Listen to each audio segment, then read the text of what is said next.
meniti air liur. Apa tanda tobat kita diterima, Pak Ustadz? Tidak ada yang tahu siapa dapat haji mabrur. Tak ada yang tahu siapa dapat tobat nasuha. Haji mabrur itu tak bisa dinilai dari fisik bentuk tubuh. Memang bapak tuh kemarin balik haji nampaknya mabrur tuh Pak Ustadz. Kenapa mabrur? Mukanya itu gemuk putih. Rupanya waktu di Makkah tak pernah keluar hotel, tidur aja. Tak bisa dinilai, tapi ada tanda-tandanya. Apa tanda haji mabrur? Apa tanda taubat nasuha? Apa tanda dapat Lailatul Qadar? Tandanya adalah ada perubahan. Sebelum bulan puasa mau ngamuk-ngamuk aja, mau ngamuk. Setelah bulan puasa orangnya tenang. Pas ditanya, kenapa bapak itu tenang? Stroke Pak Ustaz. Mudah-mudahan yang stroke sembuh, sehat, amin. Ada perubahan. Sebelumnya asal lewat kota 2000, asal lewat kota 2000. Setelah bulan Ramadan la'allakum tattaqun, lewat kota 2500. Sebelumnya tak mau aja ke masjid, hayya 'alas shalah,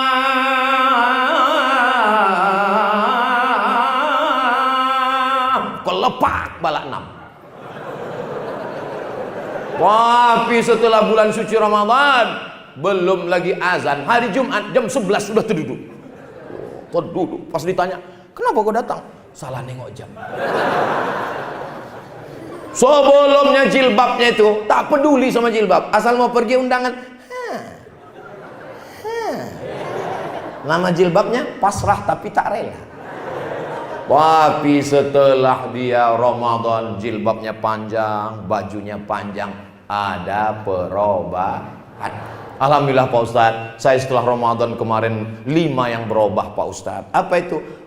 Berat badan berubah, kolesterol berubah, diabetes berubah. Bukan itu, yang berubah adalah menuju lebih baik dan lebih soleh, bukan soman. Apanya jamaah? Jadi gara-gara aja orang disuruh puasa. Bagaimana kita bisa memahami hakikat Ramadan yang ada dalam diri kita ini Pak Ustadz? Muncul rasa takut kepada Allah saat ingin melakukan perbuatan dosa, saat tidak ada satu manusia pun melihat, saat tidak ada satu pun. Seorang ulama tasawuf sayang muridnya 40 orang, tapi murid yang satu ini disayang, murid yang lain cemburu. Apalah tuan guru ini sayang cuman sama dia. Rupanya guru ini tahu muridnya ini kena penyakit dalam hati. Oh, besok diambilnya burung. Kasih burung semua satu-satu.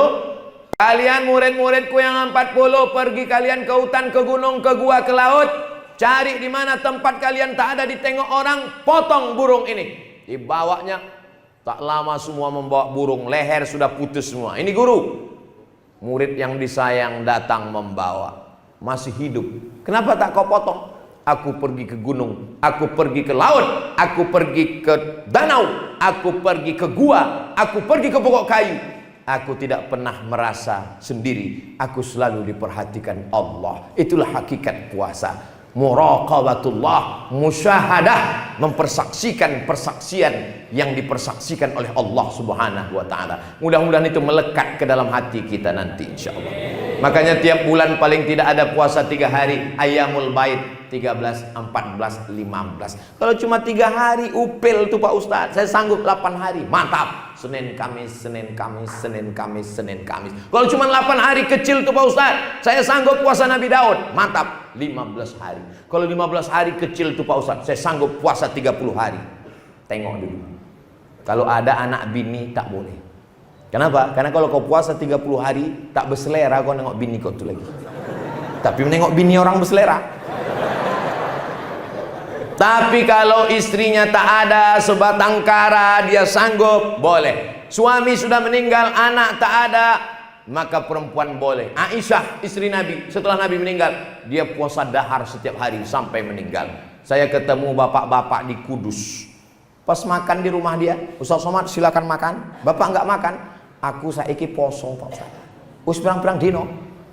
Sudah 2 Pak Ustaz. 2 tahun, 20 tahun sudah puasa tiap hari. badannya sehat walafiat, rezekinya berlimpah. Siapa yang mau coba? Cobalah nanti setelah bulan Syawal.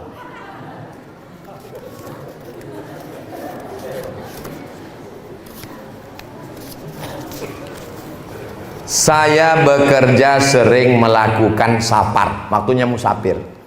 Terkadang di mobil kantor, terkadang dengan angkutan umum. Saya mau tanya, ketika saya safar dan jarak dengan angkutan umum, jarak lebih 89 km dan angkutan umum, berangkat menjelang waktu sholat zuhur, apakah saya bisa mengqashar sholat saya sebelum berangkat? Tidak bisa mengqashar sholat di rumah. Lalu qasharnya di mana? Setelah keluar batas kota.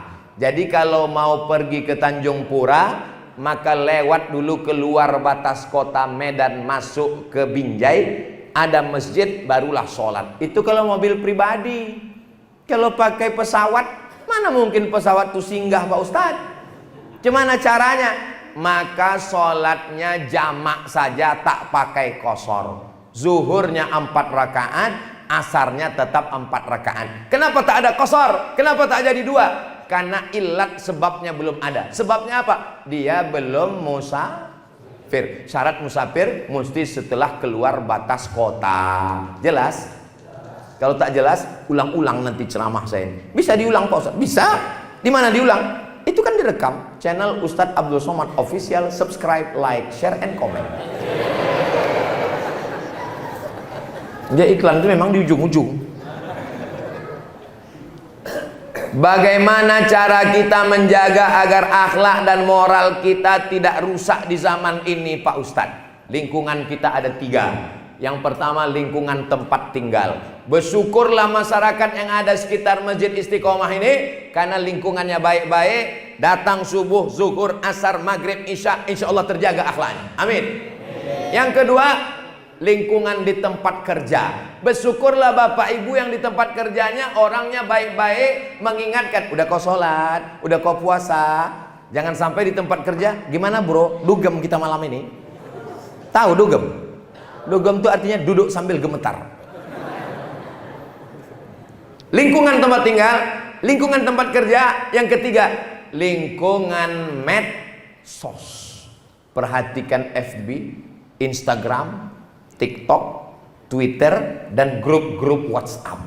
Kalau grup-grup itu hanya mengirim perbuatan maksiat dan dosa, mohon izin aku keluar dari grup, karena kalau aku mati kalian belum tentu mau ikut ke liang lahat.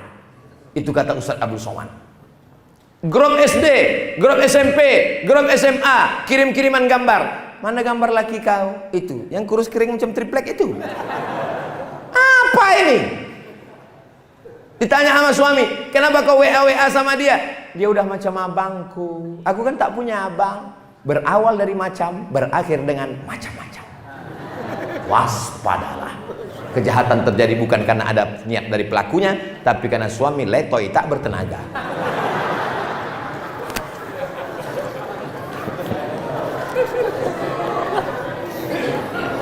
Kepada seluruh jamaah dimanapun berada, dari Sabang sampai Papua yang ada di perantauan, maka saya mengajak dari Masjid Istiqomah. Saya tidak membaca berita dan bukan mendapatkan kabar. Saya sudah melihat secara nyata bergelimpangan batu bata.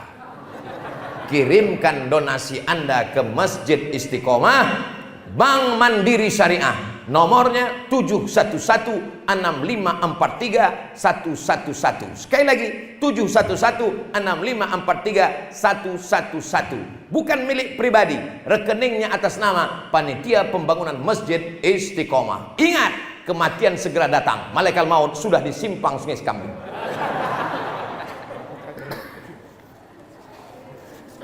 Tak habis-habis kertas nih kita tengok.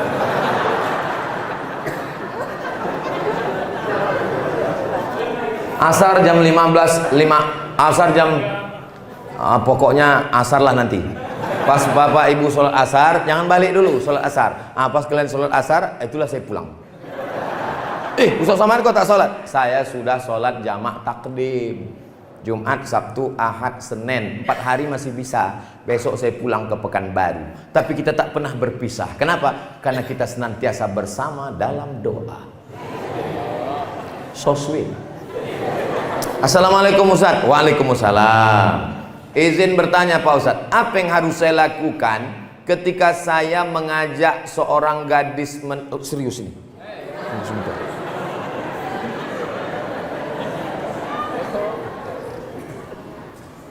Macam paham aja kalian.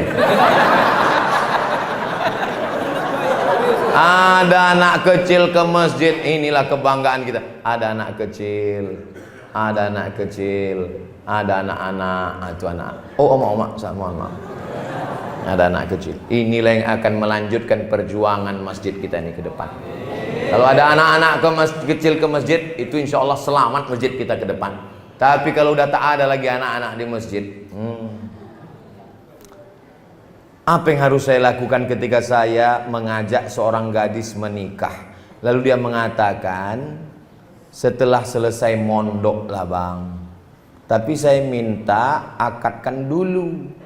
Apa yang harus saya lakukan ketika dia menolaknya karena dia minta, karena dia tak, intinya perempuan ini tak siap. Begitu banyak perempuan lain, kenapa mesti sama dia juga? Sekarang di akhir zaman kata Nabi, perbandingan laki-laki sama perempuan itu 1:50. 49 lagi yang perlu kau pinang.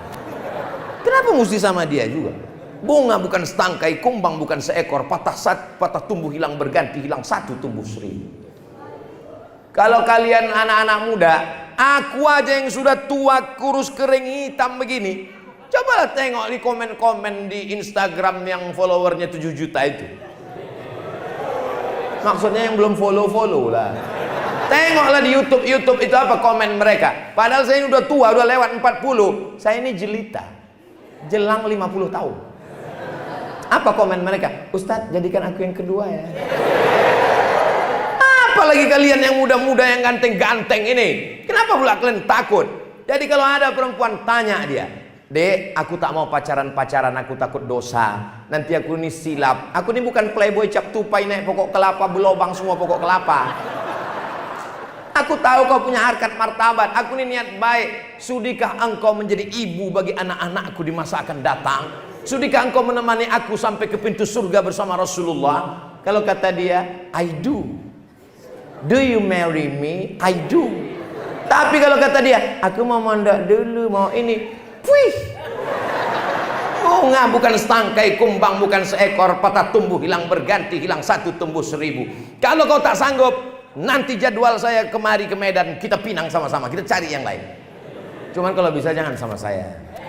Kalian kalau mau minang anak gadis, jangan kalian petentang-petenteng jalan sendiri. Ajak Pak dan Ramil, ajak Pak Kapolsek, ajak Pak Maghrib Parinduri. Jangan saya kalian ajak. Kalau saya kalian ajak, nanti saya yang diterimanya.